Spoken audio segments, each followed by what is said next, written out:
God's messenger, Jonah and the big fish, from Jonah 1 through 4 and Hebrews 1, verses 1 and 2. God had a job for Jonah, but Jonah didn't want it. Go to Nineveh, God said, and tell your worst enemies that I love them.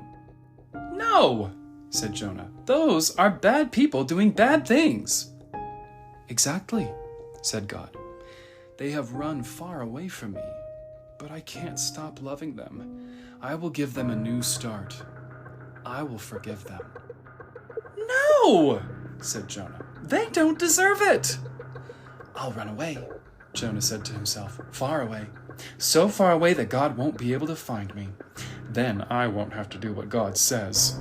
It's a good plan, he said, because as far as he knew, it was a good plan. But of course, it wasn't a good plan at all. It was a silly plan, because you can run away from God, but he will always come and find you. Jonah went ahead with his not very good plan. One to get to not Nineveh, please, he said, and boarded a boat sailing in the very opposite direction of Nineveh. Well, it wasn't long before a fierce wind blew, and the boat started to lurch and pitch and roll, and everyone started turning green. Jonah sat bolt upright in his bed. You see, the first thing that went wrong with Jonah's not very good plan was that God sent a big storm after him. The sailors couldn't sail their ship properly. "We're sinking!" they screamed, and started throwing everything overboard, suitcases, food, whatever they could find. By now, Jonah knew that the storm was his fault. "Throw me instead," he shouted to the sailors, "and the storm will stop." Sailors weren't sure. "It's the only way you can be saved," Jonah cried.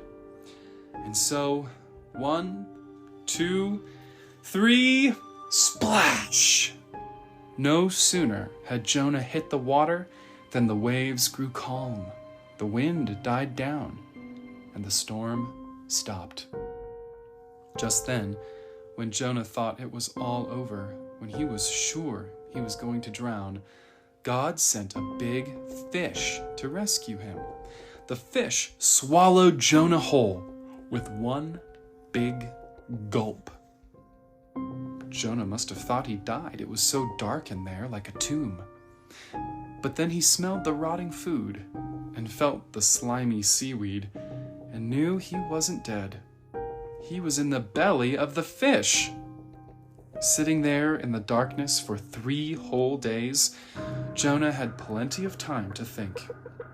Pretty soon he realized his plan was, well, a very silly plan indeed.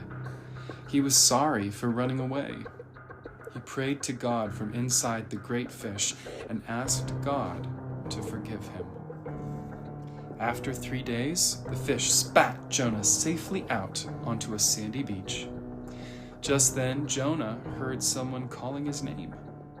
"Go to Nineveh," God said. And this time, Jonah said, "Yes." He went straight to Nineveh and told everyone God's wonderful message. "Even though you've run far from God, he can't stop loving you," Jonah told them. "Run to him so he can forgive you." The people of Nineveh listened to Jonah and they started loving God. They learned to do what God said and to stop running away from him, just like Jonah. Many years later, God was going to send another messenger with the same wonderful message. Like Jonah, he would spend 3 days in utter darkness. But this messenger would be God's own Son. He would be called the Word, because he himself would be God's message. God's message translated into our own language. Everything God wanted to say to the whole world in a person.